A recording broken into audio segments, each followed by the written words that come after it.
এক মাসের রোজা আজ এক সপ্তাহ তো হলো, পার হয়ে গেছে। দীর্ঘ একটি মাসের এই রোজা সিয়াম সাধনার ভিতরে এই এলাকার বহু মানুষ রোজাদার ছিলেন, আর বহু মানুষ ছিল যারা দিনের বেলায় শুধু খেয়েছে পেট পুড়ে। ছিল না? ছিল না? এই নিজের আত্মাকে শান্তি দিয়েছে, এই আত্মা শান্তি দিয়ে ও কি জান্নাতি হতে পারবে? আমার আল্লাহ কি জানেন না যে মানুষ না খেলে তাদের কষ্ট হবে? এটা তিনি জানেন। তারপরেও আমার আল্লাহ বিধান আবার ওপেন করব আমি আল্লাহ সেই মাগরিবের সময় এই 12-14 ঘন্টা না খেয়ে থাকতে হবে। এটা আমার আল্লাহ জানেন না? জানেন না? জোরে বলেন। যে একটা মানুষ 11 মাস আমার আল্লাহ বলছেন তিনি তার ইচ্ছে যে বান্দাদের সহজ কিছু করার, আল্লাহ বান্দাদের কঠিন চান না। তিনি বলছেন, আল্লাহ পাক বলছেন যে আমি বান্দাদের কঠিন চাই না।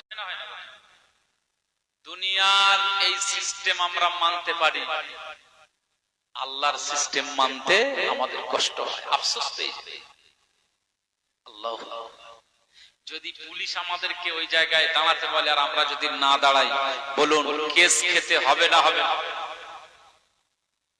আজকে আমার আল্লাহ বলেছেন আস-সালাতু খায়রুম মিনান নাওম।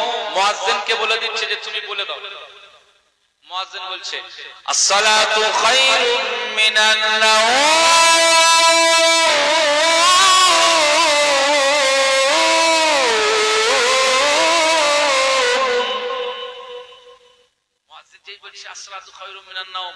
ঘুম থেকে নামাজ উত্তম। আরে এটা মুয়াজ্জিনের বাপের কথা নয়, এই কথাটা তো আরশের মালিক আল্লাহ তিনি বলছেন এটা আমার কথা,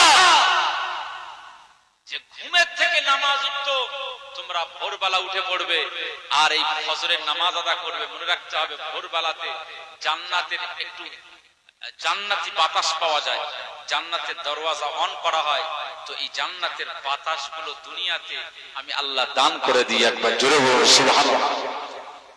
ফজরের নামাজ, ফজরের সালাত আদা করলে সুন্দর চেহারা হয়, এবং পাশাপাশি ফজরের সালাত আদা করলে তার রিজিকে আমার আল্লাহ বারাকা দান করে। ফজরের নামাজ আমরা পড়ব না, কিন্তু আপনি প্রেসক্রিপশন নিয়ে যে ডাক্তারের কাছে গিয়েছেন, ডাক্তার বললেন যে আপনি এই টেস্ট গুলো করেন, ব্লাড টেস্ট করা হলো, আপনার ফাস্টিং করা হলো, খাওয়ার আগে পরে সব ব্লাড টেস্ট করে এবার যখন আপনি রিপোর্টটা ডাক্তারকে ফেললেন, ডাক্তার বললে বাপ রে বাপ আপনার তো সুগার প্রচুর হাই হয়ে গেছে, ভোরবেলা উঠতে হবে, আপনার 1 ঘন্টা মিনিমাম আপনাকে হেঁটে হেঁটে ঘুরতে হবে, ঘাম ঝরাতে হবে। আপনি এইটা কন্টিনিউয়াস 1 মাস করেন, আপনার শরীর ফিরে আসবে, সুগার কমে যাবে। যেই ডাক্তার বলে দিয়েছে ব্যাস ওর সব ওই ব্রেনে লেগে গেল, সুগার কমাতে হবে, আমার শরীরকে ভালো রাখতে হবে। ডাক্তার নির্দেশ দিয়েছে ও প্রত্যেকদিন ভোরবেলা ফজরের আযান হয় 4:30টায়, আর উনি উঠতেছে 3:30টায়, 1 ঘন্টা আগে। কথা বুঝতে পারছেন? কিসের জন্য? নিজের জীবনকে বাঁচার জন্য, সুগার থেকে বাঁচানোর জন্য, ডায়াবেটিস থেকে হেফাজতের জন্য। ডাক্তারের নির্দেশ মানছে, এদিক পুলিশের নির্দেশ মেনে গাড়ি থামাতে হচ্ছে। আজকে দুনিয়ার মানুষের এই নির্দেশনা মেনে কিছুটা জীবনের আমরা হয়তো সাময়িক আমরা আনন্দ লাভ করতে পারবো, কিন্তু নূর নবীজি বলেছেন দুনিয়ার আনন্দ একদিন শেষ হয়ে যাবে, কিন্তু মনে রাখতে হবে আখিরাতের আনন্দ শেষ হবে না, কিন্তু দুনিয়ার কান্না একদিন বন্ধ হয়ে যাবে। মনে রাখতে হবে আখিরাতের কান্না বন্ধ হবে না। সুতরাং কেউ যদি শুধু দুনিয়ার আনন্দে ডুবে থাকে সে আখিরাতের আনন্দ পাবে না। মনে রাখতে হবে আল্লাহ মাওলা রাসূলুল্লাহ সাল্লাল্লাহু আলাইহি ওয়াসাল্লাম বলেছেন যদি কেউ আখিরাতের চিরস্থায়ী আনন্দ আর খুশি নিতে চায় এই দুনিয়ায় একটু কষ্ট তাকে করতেই হবে।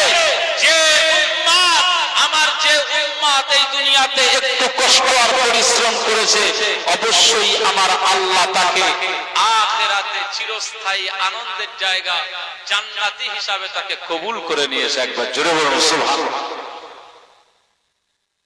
আমার আগে আমাদের সৈয়দ আমিম হুসাইন সাহেব হুজুর একটা আলোচনা করছিলেন হযরত উমর ইবনে খাত্তাব রাদিয়াল্লাহু তাআলা আনহু জীবনের একটি বিষয় একটা অধ্যায়ের আলোচনা করছিল না করেনি? শুনছিলেন আপনারা? মদিনার মসজিদে নববী শরীফের মিম্বারে তিনি দাঁড়িয়ে বলছিলেন ইয়া সারিয়াতুল জাবাল, এরকম বলছিলেন। এই আলোচনাটা আপনারা বুঝতে পেরেছেন কি বলেছেন? আল্লাহর ওলিরা শুয়ে রয়েছেন, আল্লাহর ওলিদের অনেক কারামাত আমরা প্রকাশ পাই। জীবনীতে ইতিহাস আপনি খুলবেন, তাজকিরাতুল আউলিয়া পড়বেন, এই দাদা হুজুর পীর কেবলার বহু কারামাত আমরা নিজেরা পড়েছি। আরে সম্ভবত বাংলাদেশের জমিনে সম্ভবত হুজুরের সামনে সব এভাবে বোতল নিয়ে পানি, হুজুরের পীর সাহেব হুজুর এই এসছে, আর জীবনে আমরা পাবো কি পাবো না, হুজুর একটু পানি পড়া দেন। মনে রাখতে হবে আকা মাওলা রাসূলুল্লাহ সাল্লাল্লাহু আলাইহি ওয়াসাল্লাম বলেছেন কোরআন হচ্ছে শিফা, কুল্লু ওয়ালিল্লাযিনা আমানু হুদাও ওয়া শিফা।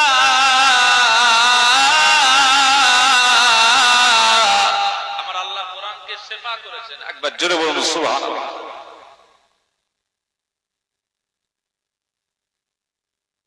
কোরআনের আয়াত পড়ে যদি ফুঁক দেওয়া হয়, কোরআনের একটি সূরা আছে যে সূরার নাম হচ্ছে সূরা ফাতিহা, এটা আমরা সবাই জানি না জানি না?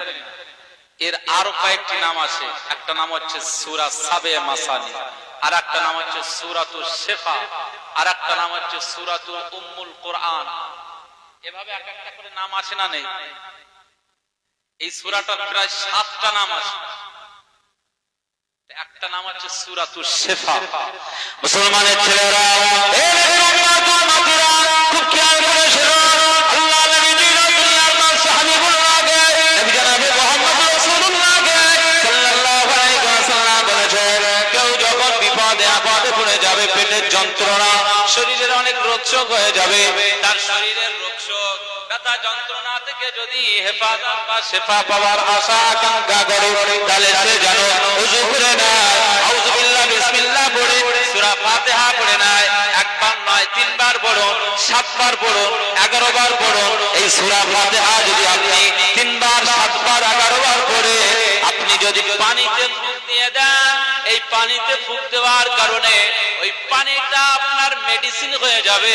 পানিটা আপনি খাবেন নিয়াত করে, আপনার পেটের যন্ত্রণা আমার আল্লাহ ভালো করে দেবে। জোরে বলবেন না সুবহানাল্লাহ।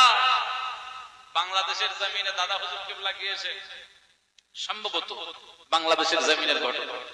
সব মানুষ হুজুর একটু ফুঁক দিয়ে দেন, হুজুর ফুঁক দিয়ে দিয়েছে সব। উনি বলছেন যে না হুজুর হয়নি, আপনি দেন। হুজুর দ্বিতীয়বার তার পীড়াপিড়িতে যখন দ্বিতীয়বার ফুঁক দিলেন, কিতাব বলছে, ইতিহাস বলছে, ওই